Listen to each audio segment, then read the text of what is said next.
Ça, il faut le replacer dans votre vie quotidienne. Il faut en faire votre philosophie de vie, votre liberté. La force, la liberté de Moussa, de son frère, du prophète, leur liberté, qu'est-ce que c'était? C'était justement que sur leur route, ils se sont forgés un mental du rappel. C'est le Coran qui était leur publicité sur la route. Vous comprenez? C'est le Coran qui a forgé ce mental. Et quand ils sont là, on prie 5 fois par jour, parce qu'Allah nous connaît. Tout ce qu'on sait aujourd'hui sur la psychologie, le comportementalisme, sur le fait que quand on répète, ça s'entraîne, tout ça, ça vient de quoi? De pourquoi on prie 5 fois par jour? Parce qu'on a besoin de cette répétition, ça nous forge, ça nous forge. Et la répétition du Coran, ça nous forge. Et les gens, quand ils nous voient de l'extérieur, ils ont l'impression que ça nous emprisonne, et nous, ça nous libère, parce que ça nous donne une autre force. Ça nous donne une autre force, et cette force-là, elle va se traduire comment? Elle va se traduire comme citoyen français, pour vous qui êtes ici, par le fait, attention, on a une vision de ce pourquoi nous sommes sur la terre, et on ne va pas se laisser distraire par ceux qui ont envie de nous faire, de nous créer, de nous comprendre, de nous réduire à être un problème sur la terre. Nous ne sommes pas un problème sur la terre, nous devons être une bénédiction. Parce que l'essence même de notre présence, c'est quoi? Alors, nous sommes des êtres de dignité. Et ce qui est très important avec les êtres de justice, nous sommes des gens qui allons répondre le bien-être, la miséricorde, le pardon. Et pourquoi nous sommes sur la terre, c'est Efshus Salam, c'est qu'on doit répondre à la paix.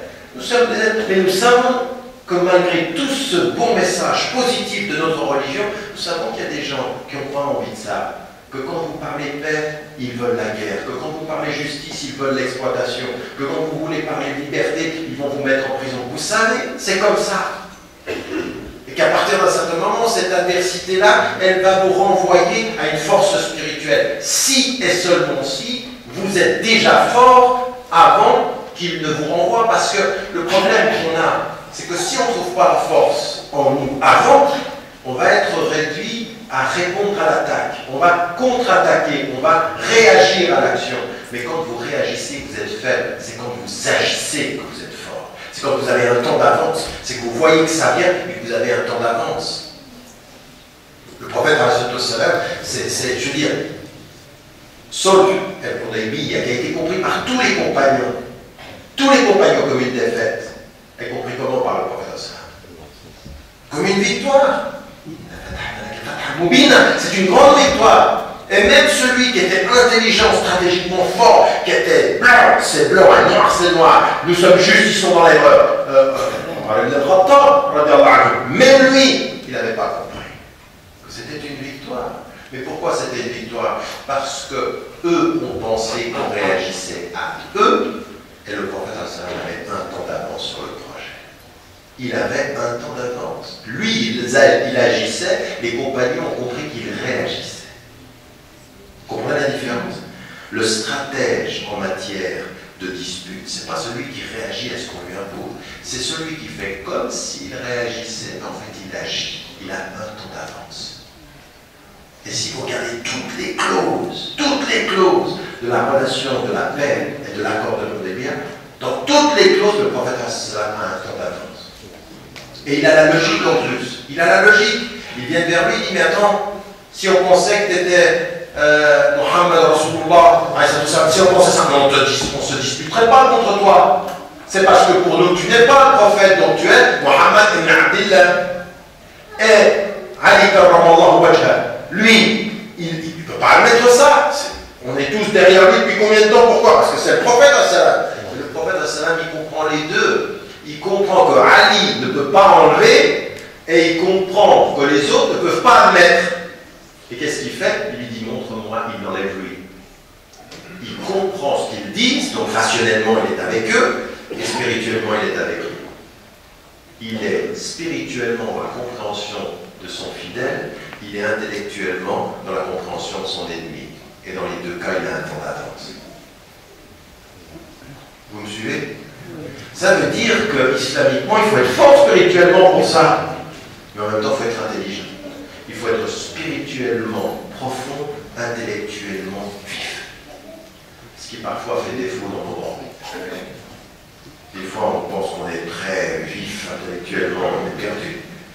Et parfois, on pense qu'on a eu un projet, que c'est très profond. En fait, c'est de la pure réaction superficielle. Et là, vous savez ceci. الذين إذا قال لهم الناس إن الناس قد جمعوا لهم فاخشوهم فزادهم إيمانا وقالوا حسبنا الله ونعم الوكيل. Mais c'est quoi ça? Ceux qui viennent vers nous disent, tous les gens se sont réunis. Ce qu'on entend des fois, moi j'entends des frères qui viennent et disent, mais ils ne nous aiment pas dans ce pays. C'est pas possible, la France elle est raciste. Je dis, mais attends, d'abord, la France, ça veut rien dire, la France elle est raciste. La France, il y a des racistes, et il y a des moins racistes, et il y a des pas racistes du tout. C'est comme partout. C'est comme en Algérie.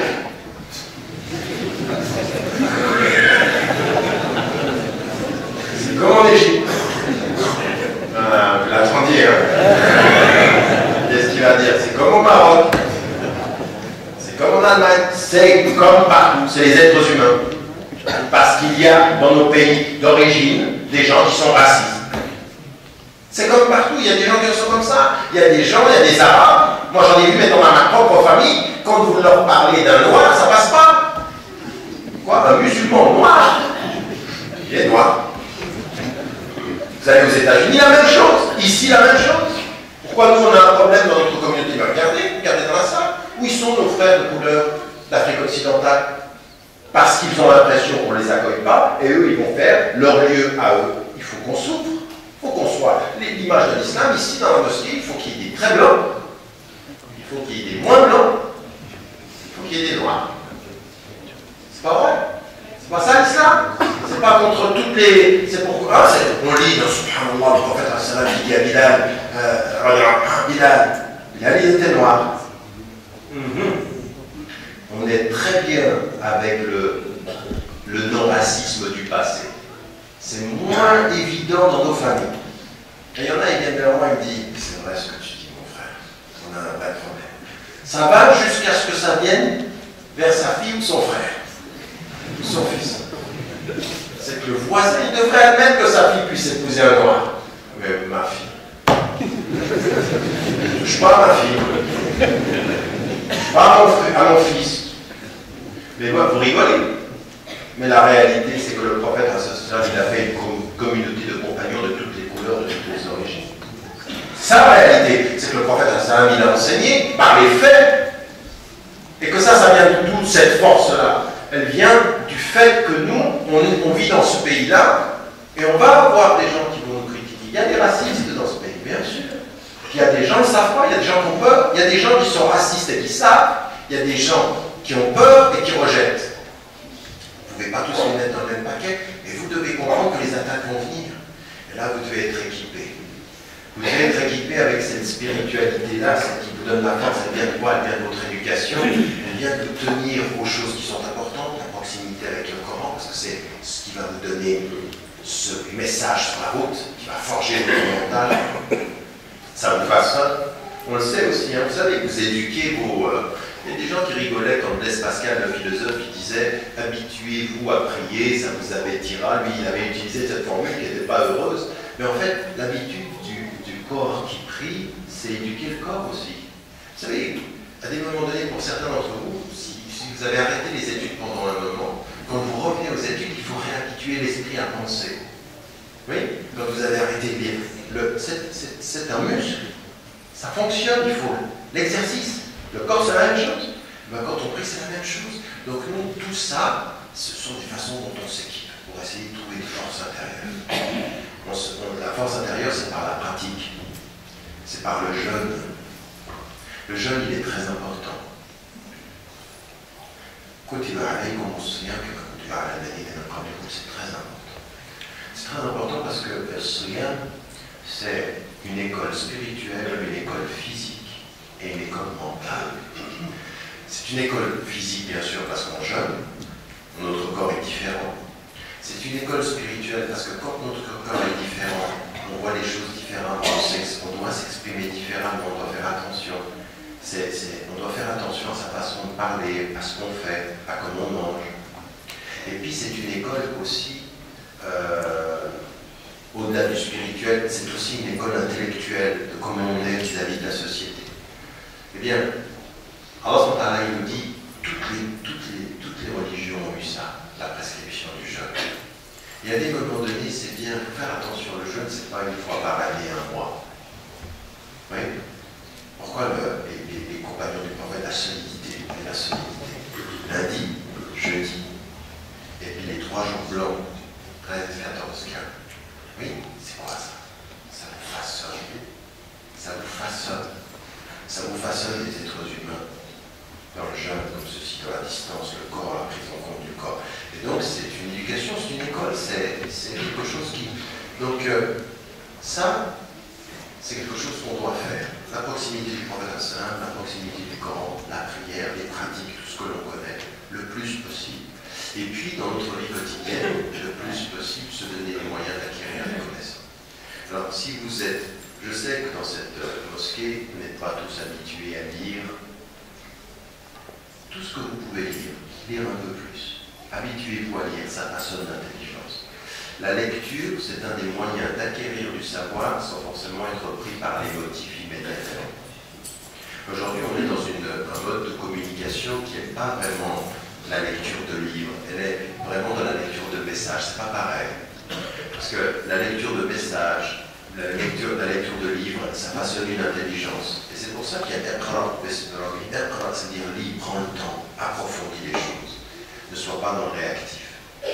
Aujourd'hui, n'importe quel d'entre vous qui est dans les emails et tout ceci, ben, ça va très très vite, vous recevez un email, vous l'envoyez, on est dans la communication, on n'approfondit pas les choses. Donc il faut que ça, ce soit le moyen de nous libérer. C'est ça, la liberté spirituelle. C'est là où vous êtes, où vous comprenez les choses dans votre éducation. Et puis ensuite, il faut que, et c'est ma conclusion, à partir de tout ce développement spirituel, vous soyez en France des femmes et des hommes qui apportez quelque chose pour vous-même et pour eux, c'est-à-dire que vous donniez de la valeur à votre présence. Au bout du compte, la vraie question, elle est très très simple. Elle est très simple. Vous êtes une femme et vous êtes un homme, vous avez tous fondements islamiques, vous n'êtes pas dans l'action, vous avez une vision de votre présence. La question est simple. Elle est simple, mais en même temps, elle va être, il faut la regarder en face. Devant Dieu, devant vos parents, devant vos enfants, devant votre famille, devant la société française, j'ai une seule question. Vous servez à quoi? À quoi tu sers? Tu cherches la voie, tu réponds à l'appel de Dieu, mais au fond, tu sers à quoi? Tout à l'heure, tu vas quitter la mosquée, tu rentres chez toi et dis, je sers à quoi? Est-ce que je donne de l'amour à mes parents comme ils devraient? Est-ce que je donne de l'amour à mes enfants comme ils devraient? Est-ce que je veux pour mon voisin ce que je veux pour moi? Est-ce que cette société, elle profite ma présence ou non? Je sers à quoi ici? Est-ce que je suis l'arabe de service? Le musulman de service? Celui qui se fait tout le temps? Tu sers à quoi? Qu'est-ce que tu apportes? Qui devant Dieu, le jour du jugement dernier, pourra dire, lui, je veux lui dire merci? Qui vous dit merci? Pourquoi on devrait vous dire merci? Est-ce qu'il y a quelqu'un sur la terre qui peut vous dire merci? Et s'il n'y en a pas,